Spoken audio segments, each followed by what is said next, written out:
the ability to kind of have an idea or a concept and to see it through like the entire process, and I'm responsible for it. And then the end result is that I'm getting to see it on my daughter. That's what kind of like fuels me like to this day.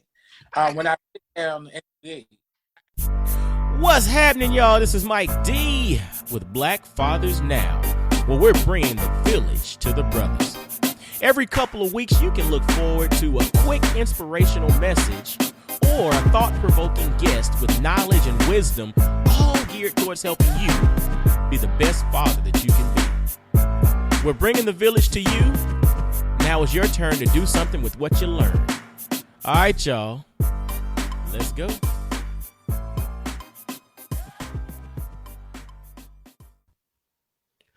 What's going on, fellas? This is Mike D, Mr. Double Down on You with another episode of Black Fathers Now. Now, I'm going to tell you, 2021, I'm really jumping into hyper focus on Black men that really exemplify excellence. So Black male excellence is what we're really hyper focused on in 2021. We've already done that, but we really are stepping the game up this year. And the brother that I have right now is the embodiment of Black male excellence. This brother is a father. He's a sewing enthusiast. Yeah, I said sewing enthusiast. And he's the genius behind Daddy Dressed Me by Michael Gardner. So obviously I'm talking to my man, Michael Gardner. 6 years ago, he began his sewing journey as a way to bond with his daughter, but then to also help her build self-esteem. And when I saw this story, when I catch a little bit of what he had going on and started diving into it on Instagram, I was like, yeah, I got to dive in and talk to this brother. So fellas and ladies listening too, because y'all chime into what we're talking about, let's welcome my man, Michael Gardner. How you doing, brother? I'm good. Thank you for having me. Man, no doubt, brother, man. Like I said, when I think about excellence, when I think about like unique stories and journeys, you literally like hit both of those. It's like the crosshairs of that hit directly and landed with, Daddy Dressed Me by Michael Gardner. So I appreciate you for taking time out of your schedule, brother. No problem at all. No doubt, no doubt. And before we get started, I always have the brothers give shout outs, because the reality is, who are we without the folks that basically serve as the wind beneath our wings, that support us, that, give us the flexibility and the freedom to go and do what it is we do on a daily basis. So before we jump into your story and your journey, give some shout outs, brother. Well, first and foremost, I got to shout out my family, always kind of showing up, supporting me, encouraging me, not even being surprised by some of the great things I've been able to accomplish. Also my fiance, Tama, just literally just probably my biggest source of encouragement. Definitely more recently, having that person to kind of turn to and, talk through things when, I'm kind of trying to process everything and figure things out. She's been great, just kind of supporting me along this journey. And of course, my daughter, I call her my muse. Like she literally, just always encouraging, always loving, caring. She was literally right before I, jumped on this call, like, Daddy, you're going to do great. Like, good luck when you're in. Like, so definitely got to shout her out, of course. Dude, that's powerful. And you mentioned the concept of your daughter encouraging you through the process. And like I mentioned in the intro, you mentioned that you started sewing to create a bond, but to help her build her self-esteem. But then it's funny, you just mentioned that she's giving you little jolts of inspiration to help build your self-esteem prior to you doing something. It's amazing how that happens, right? Yes. So what I learned through this journey and this entire process, my desire to kind of teach her and encourage her and to help build her confidence and self-esteem, I actually learned how to do that for myself through trying to teach her. I had my, own personal struggles with my childhood, being abandoned and, having a rocky relationship with my mom. And then through that process with her, she started reciprocating the things that I was doing, telling me, she started encouraging me, literally just giving everything back that I was giving her. She gave it back to me. And I was like, wait a minute. Like, that's when I kind of really, truly started feeling like I was actually worthy of that type of encouragement, that type of love and support that I didn't really get when I was a kid.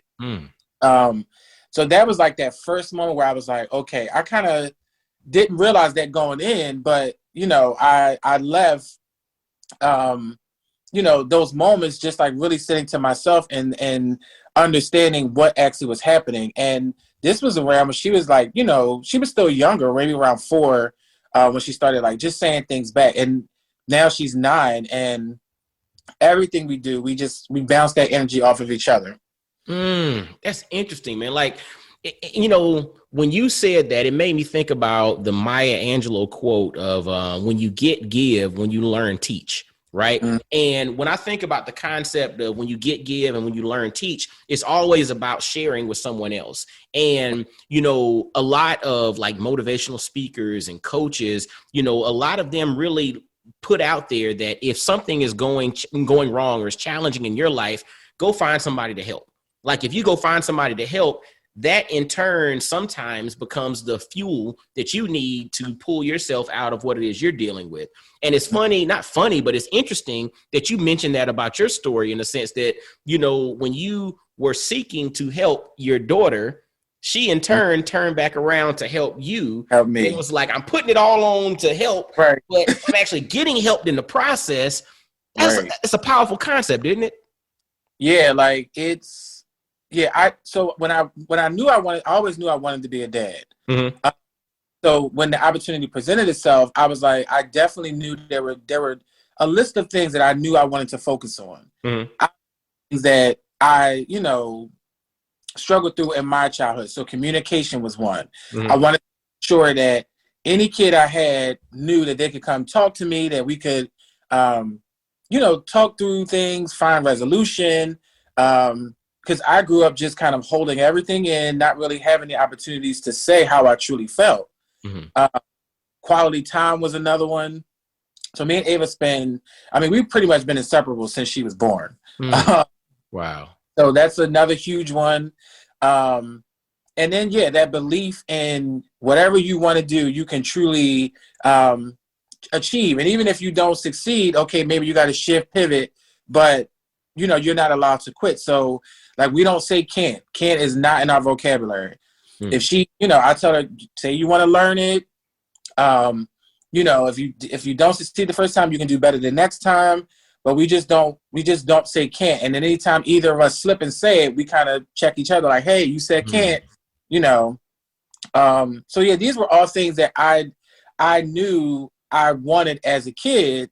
So I had to figure out how to actually instill that in the relationship that I have with her. And it's been amazing because from focusing on those things, the things that I wanted as a kid, I absolutely have in my relationship with Ava. Service. You know, it's like when you think about the concept of service, you know, that's what you're talking about. Like, how do you serve? You know, when you serve well, other people are the beneficiaries.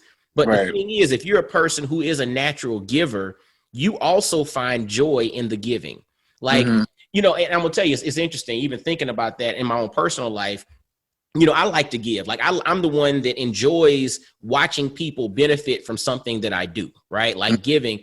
But I also have had a problem historically with being a receiver, meaning I like to give, but if somebody tries to give me something back, you know, I'll try to like, oh, no, you keep it, or no, I'll give it to somebody else. And the thing that was interesting, somebody had to call me out once and they said, dude, to be a good giver, you have to also be a good receiver, because the joy that you get from giving, other people get that same joy from giving to you. So you can't block that feeling as well. And so it's one of those scenarios in which it shows how this thing is cyclical and it comes full circle. But you're not starting with the I'm giving to get. I'm just giving, but realizing that there's going to be somebody in the ecosystem, whether it's the person I'm giving to or not, that's going to end up giving back, and we all benefit from it. But it's starting off with that spirit of service. Yeah, that's for me, the biggest part of like kind of giving is been using my creativity. like since I was younger. So creating cards, artwork, poetry. So it was kind of twofold. It was a way to express myself, but also I wanted people to know how I felt about them. Mm-hmm. I too struggle with the receiving. Mm-hmm. Also, like, yeah, I'm wired to just be like, oh, you need this, here you go. But I've also had to learn how to kind of manage that. Mm-hmm. Mm-hmm. To not like giving too much of myself and not having nothing left for, me when I need to be able to rely on myself for, various reasons. Mm-hmm. But yeah, like, and that's kind of where me and Ava's relationship kind of works best, where through that relationship with her, I've learned that, yeah, it's okay to receive a compliment. It's okay to have somebody offer to do something for you, and you actually can just sit and chill for a second. Like, and she's always doing that. Like, again, she's always reciprocating, what I do for her. So with her, and then it kind of helped with my relationship where I'm like, okay, my fiance is always offering to help me do something. And early on, I'll be like, no, that's okay. I got it. But even with her, I had to learn, like, yeah, it's okay for her to actually help you. It's okay for her to step in at times. Now, when it comes to like creativity and stuff, no, like it's literally like sacred to me. So I don't really like let up on that side of it. But just in life in general, yeah, like I've had to learn that process too, that it's completely okay. Well, and I'm gonna tell you, the thing that got me was, thinking about, you have to think about it in ways that resonate with you. And the thing that resonated with me was the fact that I was blocking them of that blessing of being able to give to me. Like that was the thing. So it wasn't about, me just being, okay, I can just lay back and kick my feet up and chill. It was the fact that the joy that I feel by giving to somebody, I'm denying somebody else that same joy because they want to do that for me. And it comes off simply sometimes when people will say like, man, you looking good today. And you respond with, man, I ain't looking as good as you. It's like a natural response, right? Like, I'm trying to get on your level. Like, no, dude, why can't I just say, hey man, thank you. Appreciate it. Like, it's like a natural thing of you got to give it back, So just allow yourself to thank you. And again, I'm a work in progress, player. I'm a work in progress, player. So thinking about this, so in again, where you've created the muse of sewing, or you've gone into the muse of sewing, but you talked about growing up, this whole creativity was always there with artwork and all of that. Talk to us a little bit about, and you mentioned some of your backstory, and, there were some challenges which, kind of caused you to have things bottled up and all. But talk to us a little bit about some of the inspirations along your journey that led you to specifically sewing. Like, again, just full transparency, that ain't something most brothers get into. You know what I'm saying? And so what throughout your life led you down this path of saying, yo, I'm going to create dresses and I'm going to do sewing and create stuff for my little girl? So, yeah, again, like my creativity, I always say creativity saved my life. I grew up living in my grandmom's home. My mom was a nurse, worked, 10, 12-hour shifts most of the time. And my father didn't raise me. So, I kind of found that connection with my grandma. I'm talking with her, sitting with her. But as I grew, I started watching the effects of like growing up without a father with my cousins. Them trees, they kind of, many of them were angry and frustrated and turned to like physically fighting and still just, the stuff that just don't take you down the right path. They turned in that direction, and I'm watching all of this and like, well, I want something different. So that's where the creativity came in, where I just started sitting and writing and coloring and drawing. And through that process, it always helped me to kind of clear my mind. And I also focused a lot on school. Was always a straight A, few B student. That was like, so I was just constantly seeking outlets to kind of do what I was internalizing. When I got, older, I was just trying everything. So when I became a dad, I was sitting there, I'm like, okay, I need something new. I need a new challenge. And now I have a daughter that I actually want to bond with. Like, what am I going to do? Mm-hmm. My sister was so actually the sewing goes back because my grandma used to sew for my mom, my aunts, but nobody kind of took it over after she had did it. Mm-hmm. Mom bought a sewing machine and she was going to make her nursing uniforms. Never opened the box. Mm. My sister got it and just started.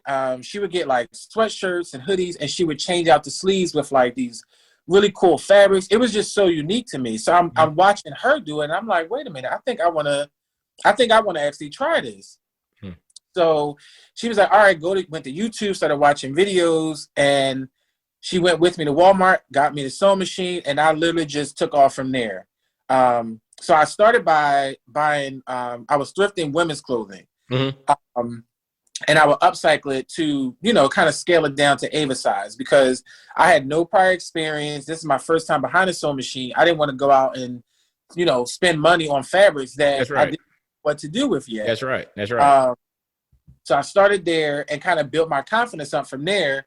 I think that spring, I went crazy, went out and bought fabrics, and I just started sitting down and just creating. And I was working full time.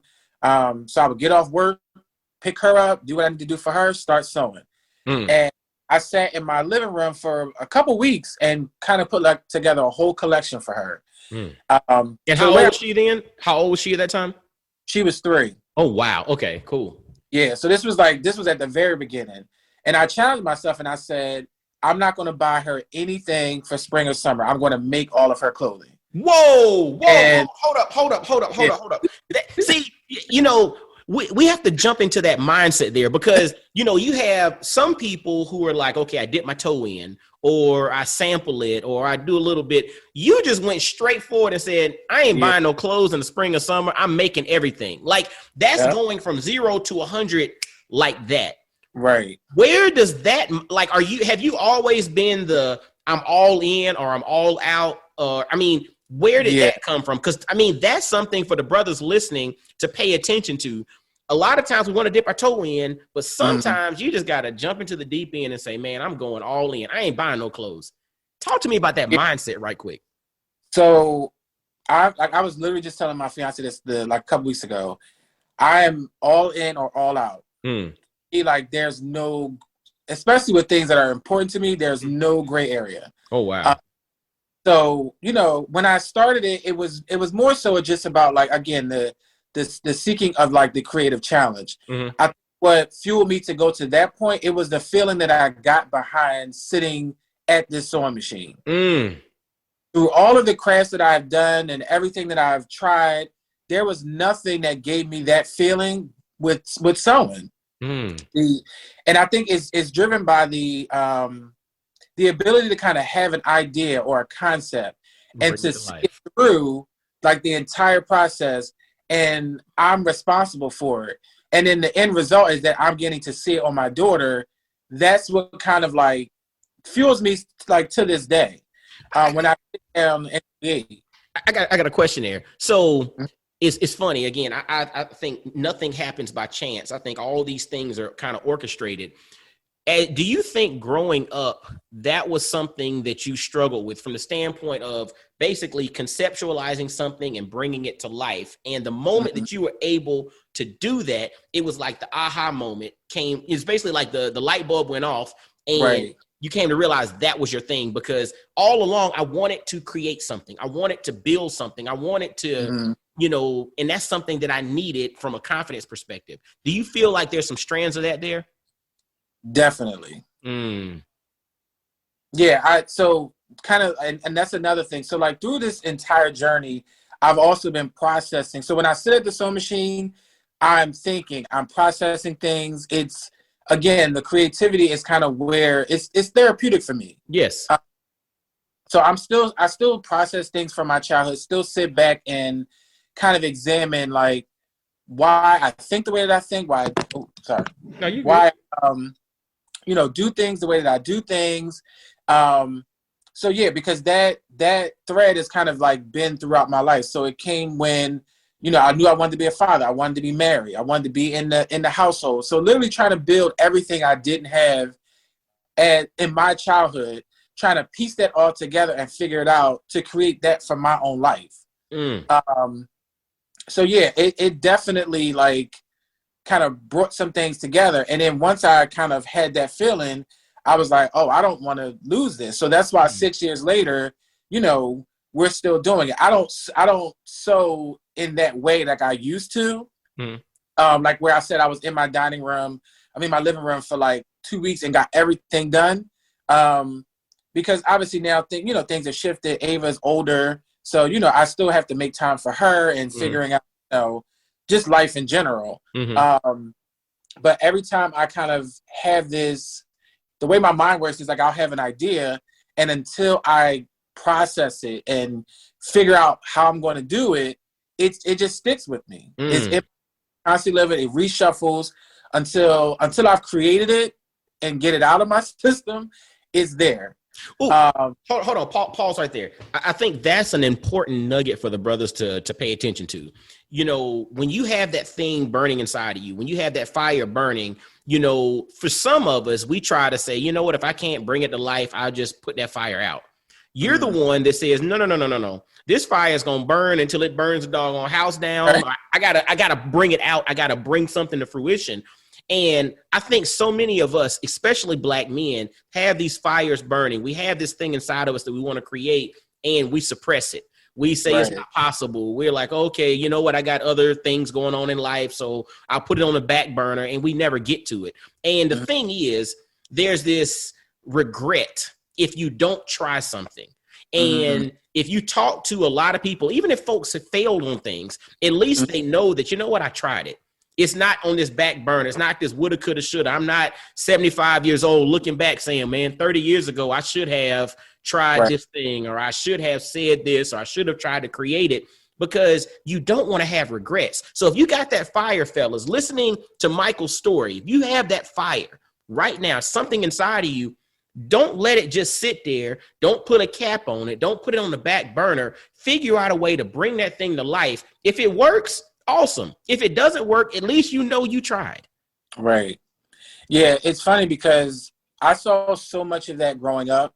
People in my family, friends, families, just pure talent, have gifts, and fear just won't allow them to try it. Like that fear of failing just will not allow them to actually just to go for it. I started with no experience, and I've made plenty of mistakes. One of the first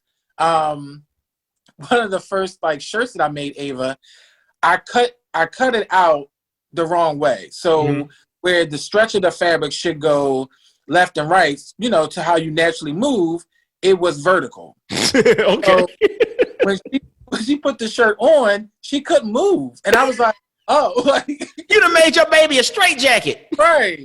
I was like, oh, like, okay. So that taught me, okay, be more conscious of the direction of your fabrics. Like, make sure, and it to this day, that moment is in my head. So whenever I lay any fabric down, I test to see which way is the stretch going. So, you're going to make mistakes. Especially if you're learning something, kind of from scratch. Like, yes. I say, like, my life has literally been trial and error. A lot that I've experienced, I wasn't sat down and taught. No one had conversations with me about certain things. So it's been the drive for me to just like, this is the life I want for myself, and I don't know how I'm going to get it, but I'm going to step by step figure it all out. And I've had moments where things didn't work out. I was married and got a divorce. Like, I had to go through that process. So where my vision started in being married, being in the same household, raising kids together, is to now we co-parent together. So, and it didn't mean that I was any less of a father, any less of a man, which, I had to go through that process to figure that part out. Yeah. But yeah, it just shifted things. So I realized all of my experiences kind of put me in the position to, one, be who I am, and everything that I am is exactly what my daughter needs. Like, we have conversations that if I didn't have certain experiences, I don't know if I could support her through some of those conversations. That's deep. Whoa. Pause there, because that's another gem, brother. Like literally, see, we have a natural tendency to want things to be comfortable. We have a natural tendency to want things to be smooth. We, everybody wants things to be balanced. Like you hear everybody say, oh, find balance. What you come to realize, balance in essence is a farce in the moment, right? Balance is false in the moment, because in the moment you're all in or you're all out. Right. What ends up happening is if you do all in and all out on whatever you're doing, if you do it throughout a week over 7 days, when you look back, you're like, okay, I spent equal time on all these things throughout the week over 7 days. My life looks balanced when I look back. But in the moment, it's never balanced. We see that. And that's the funny thing about it. It's like we look for balance, but the reality is we're never balanced in the moment. Right. It's only balanced when we look back and say, for 2 years, I did this. For 2 years, I did that. And for 2 years, I did that. Over a 6-year period, I was balanced. No, you weren't. You was all in in the moment. Right. And so I said all of that to say, we have to go through these twists and turns, these ups and downs, and the challenges, because the challenges then, like you said, give you the experience, they give you the ability to then deal with the other things that are coming, but then to also serve as an example for your kids or whoever else you encounter. And if you didn't go through the challenges, you wouldn't be equipped to deal with that. So don't think negatively about the challenges, fellas. If you're listening to Michael's story, those things are all part of the story, but they're not the end of the story. Right. Yeah, that's so I always like kind of just look back at kind of like where I my mindset when I became a father to where I am now. Because it's so interesting to me that the main thing that I identified as like my, kind of biggest struggle, which was obviously being abandoned by my father, to now, be put in kind of the mainly for being a father. Woo! That's, I mean, again, I don't know what your beliefs are, but they say the Lord works in mysterious ways. You know what I'm saying? And it's funny, to your point, a challenge of being abandoned by your father, or the feeling of being abandoned by your father. And now you are Daddy Dressed Me by Michael Gardner. I just saw some big thing from Facebook that was highlighting you on some unique thing. Yeah. I was just like, yo, you're now being highlighted as a father, but challenge growing up was feeling abandoned by your father. Right. So I say that God turned my pain and fueled it into power, because that, that feeling that I felt growing up and just, it still fuels me today. I just was never the guy that was like, I'm not going to be like my father. I never walked around saying that. I'm a believer in like, what you give energy to is what you actually experience. Yes. So there was never a thought in my mind that I wasn't going to be there forever. I wasn't going to figure out, this whole process. Even with, when me and her mom decided to separate, first thing I said was, I want equal time. Like, I didn't want to I didn't feel like I could have the impact that I wanted to have and build a bond with her just having, every other weekend or anything like that. Like we had already bonded and been inseparable for 2 years at that time. So yeah, that feeling still burns in me to this day. Now, at one point in my life, when I was around like 20, I was still in college. I think I was like 21, 22. I actually, got connected with my father. Because the odd thing is, when it comes to my dad, is that my dad's mom and my mom's mom lived on the same block, 3 houses apart. Wow. So that's how my mom and my dad met. Like, our families just, my aunts and uncles on my mom's side and my uncles on my dad's side were all friends. Kind of, that's how my mom and them connected.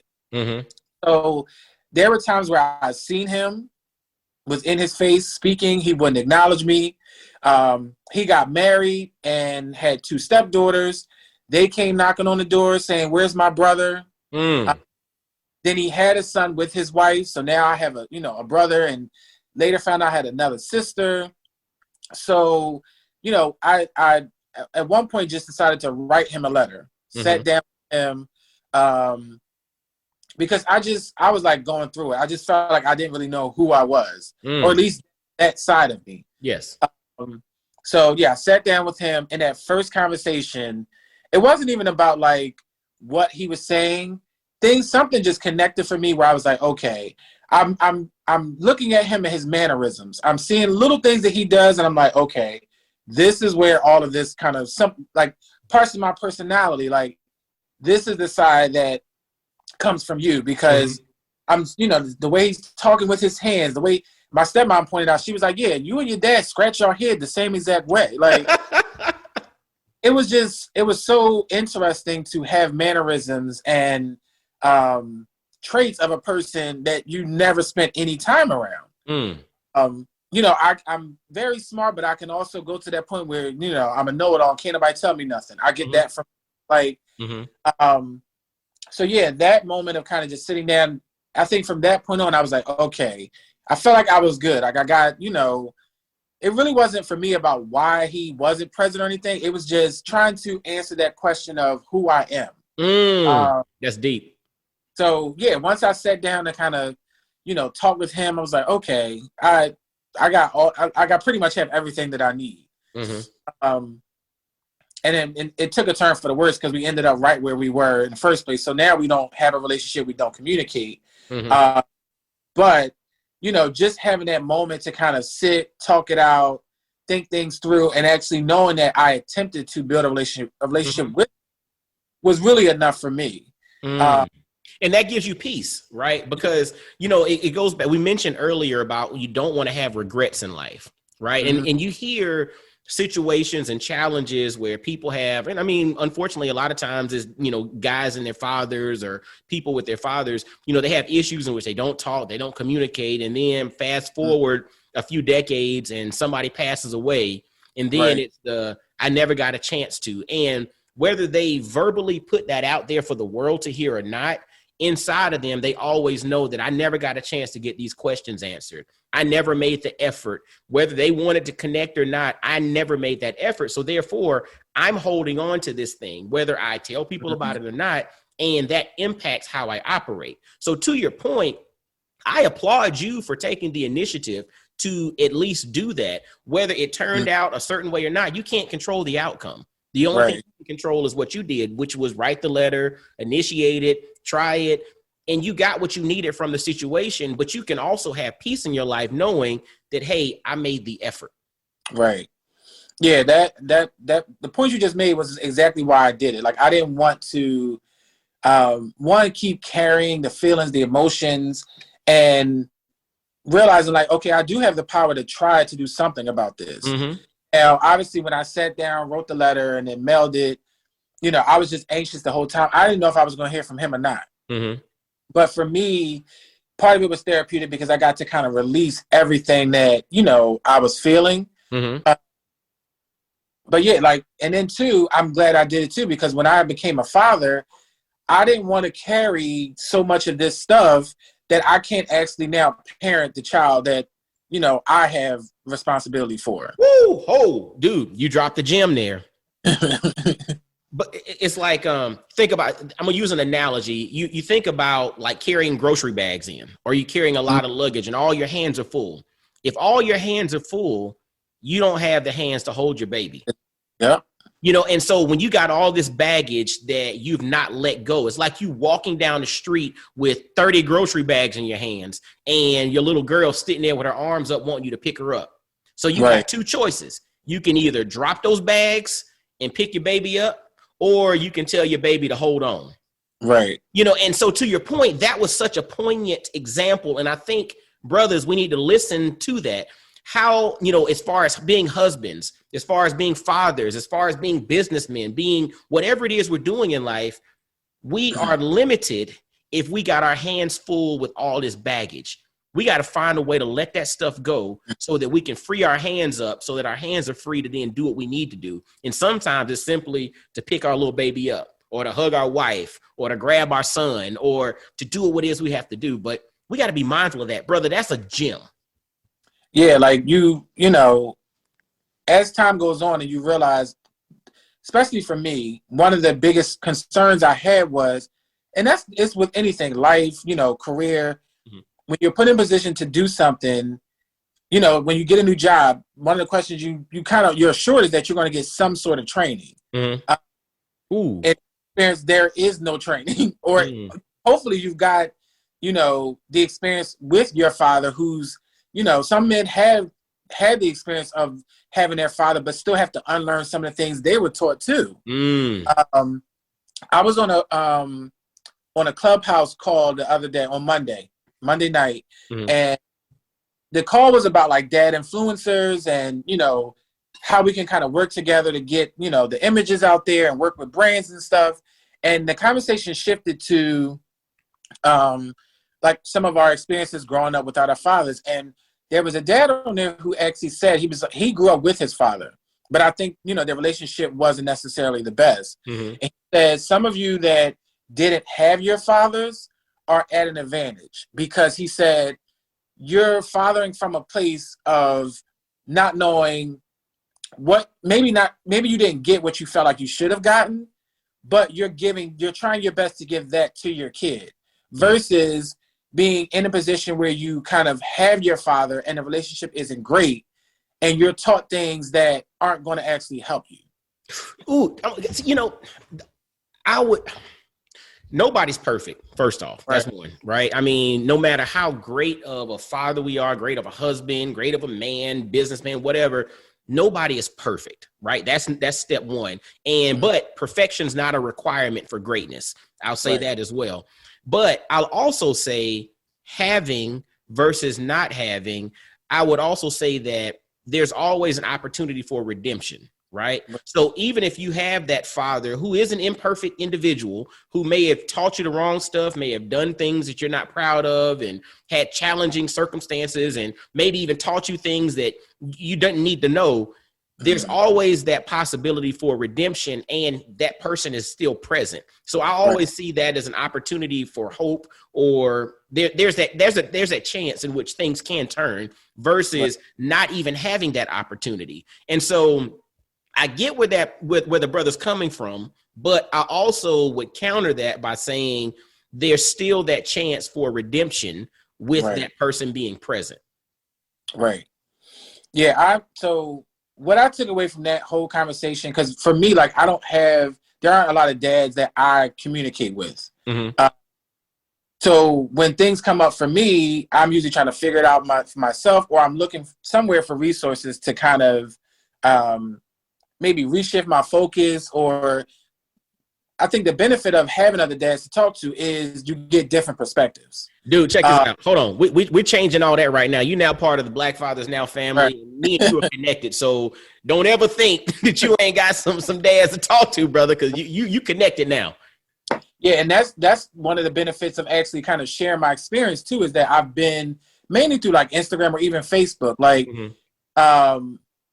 for me, it's huge to kind of see the images, the videos of men with their kids. That helps me and inspires me and encourages me. Even the conversations of us caring for ourselves, like, you get into a mode where you want to make sure your family is good and they have everything that they need.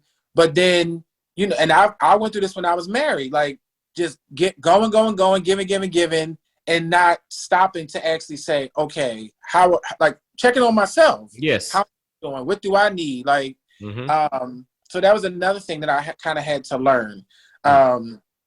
But, for me, I just try to maintain focus on what my intentions are and what it is that I want to actually, help Ava learn.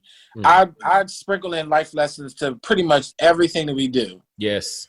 And in some sort of way to where, sometimes it goes deep. Sometimes it's just a quick little, a little blurb, like for example, a couple weeks ago we were playing Uno, and Ava is very competitive. So, which I feel like that's gonna be one of the things that takes her somewhere in life. But we were playing Uno, and she got her hand, and I think the first card she put out was a draw 4. So I was like, all right, I'm gonna draw my 4, but listen.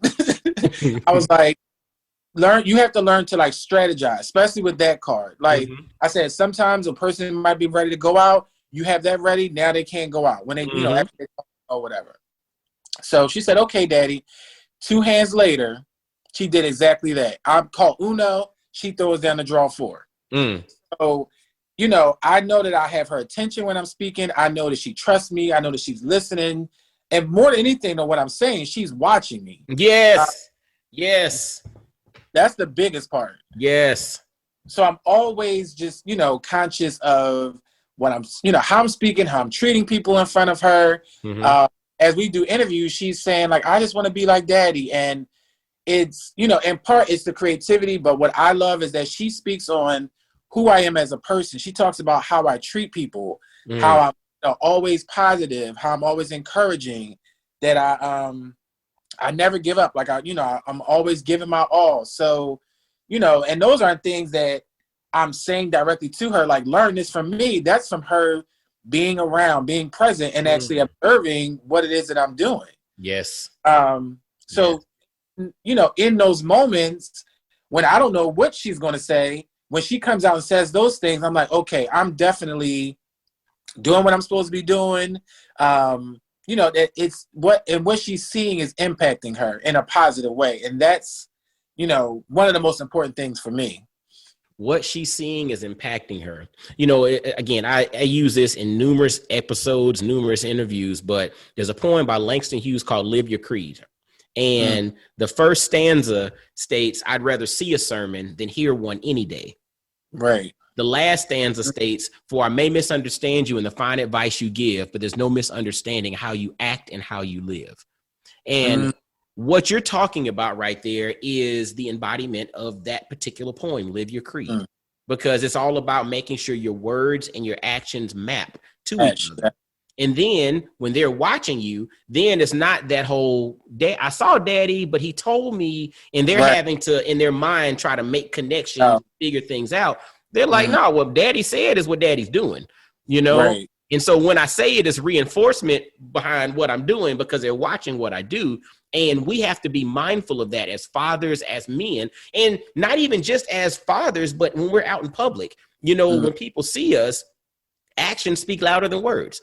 How are you treating? Did you hold the door for that person? Did you do this? Like, how are you treating people in business? How are you treating people? If there's an issue with an order, do you, cuss the customer out and this and that, or do you find a way to find a solution? I mean, there are all these little things that are examples of how we show. And, you doing what you're doing is a full testament to helping to be that example. And I salute you, brother. That's awesome. Thank you.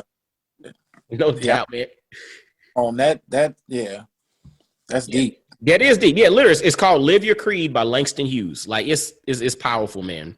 So now, "Daddy Dress Me" by Michael Gardner. How has this thing kind of grown and taken shape? Like, talk to us a little bit about this particular movement and what you're doing with "Daddy Dress Me." So yeah, the purpose behind it was always, again, to teach Ava about confidence, self-love, to believe in herself. The first time we went out, she just naturally had this, like I say, I have the gift creating. She just naturally has energy and can model.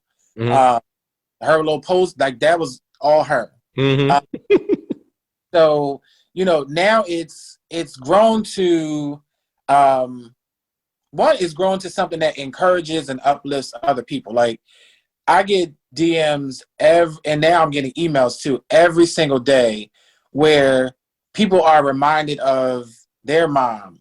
I'm even hearing about other dads that sold for their kids, like that many of us don't know about, but apparently there are other dads that did it, maybe just weren't, actually publicly sharing it.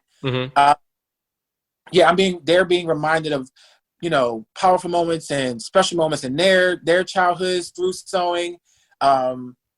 It's really allowed me to connect with all people from all walks of life and locations through just sewing mainly. And then some people just enjoy seeing, us as father and daughter.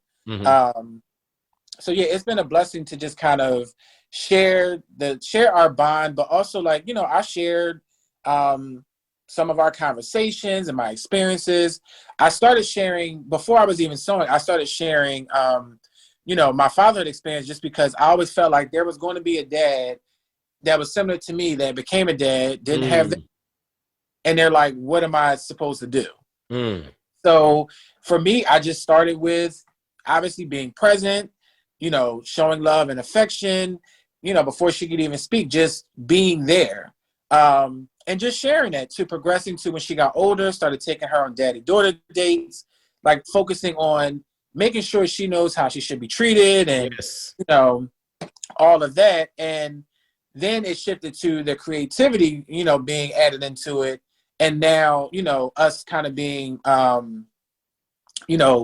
being put in the forefront, because one, we're dad and daughter, one, I'm sewing, and, people are just impacted by seeing us. So I'm extremely proud that I can create stuff that makes people feel something. Everybody feels something different. But yeah, I feel like there's so much power in that. So, like I said, I've been doing this for the last 6 years, but last year, 2020, is when things really started really shifting, where, we were in a sewing magazine. Then we obviously ended up on TV, and that kind of shifted things even more. Like, I wasn't prepared for that to happen. My focus has obviously been on my relationship with Ava and, just this process of creating. But now I'm in a position to kind of truly shift it into something else that, I wasn't planning on. So I'm actually in the process of kind of figuring that out as we go. Because I've worked full time this entire time. I was laid off in March of last year, like many in the country, because of the pandemic. So obviously the first thing I thought was to go straight to the sewing machine, because I'm like, that's my therapy. That's what kind of gets me through.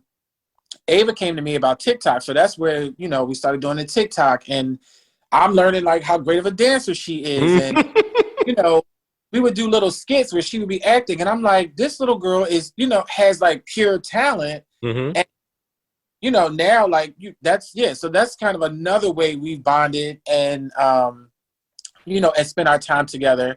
But yeah, like so this year I'm looking to figure out the other goals that I have and the things that I want to do, like to actually start focusing more on that. So yeah. Now, is there like a product line, or do you have clothes that are for sale from, Daddy Dress Me, or is that something that's potentially in the future, or what's going on with that? So the actual clothing that I sew, no, I don't sell that. I tried that a couple years ago. That's not where my passion lies. Okay. It took something out of the experience for me trying to create for, to sew for other people. But what I did last year was, so I launched my blog and my shop where, because of the attention and wanting to actually give something back to people, because they, are in some way kind of invested in my creativity and what we do. I created like apparel that celebrates sewing. So hoodies, t-shirts, had buttons, embroidery patches, hats. So I launched that last year, I think in September. So that's doing pretty well. But yeah, so I'll probably infuse daddy-daughter stuff into that, but actually sitting and sewing for people, that I won't be doing. But I definitely hope to like design a line one day. And they don't hope to do nothing. You're going to design a line one day. Right. Something by Michael Gardner, Daddy Dress Me by Michael Gardner. Something's going to pop in regards to that. Because, brother, you're doing the doggone thing. And the biggest thing is, like, I am so impressed with the fact that you identified something inside of you, this fire that was burning, and you didn't rest until you started pouring gasoline on that thing. And you're allowing it to burn. You're allowing it to come to fruition. And you're impacting thousands upon thousands upon thousands of people in the process, on top of being an amazing dad. And you said fiance, so you're getting married too sometime soon, correct? Yeah. So an amazing dad and a fiance. And brother, keep doing the doggone thing. Thank you. No doubt, man. And now, is there, you know, as we kind of close this thing out, is there anything else that you'd like to leave with the Black Fathers Now family? I just want to say, you know, especially to the dads, just keep showing up, keep being present. You know, love on your kids, especially now with everything that's going on in this world. Mm-hmm. You know, hug your kids, give them kisses, tell them you love them. Make sure there's no confusion or no doubt on how, you know, that they know that how you feel about them. Because, you know, tomorrow's not promised. So, yeah, just, and your loved ones too, not even just your kids, just your loved ones in general. Make the most of those moments, man. Yes. Make the most of those moments. And how can folks follow you, man? What's the best way for them to connect with you? So at Daddy Dressed Me by MG on Instagram.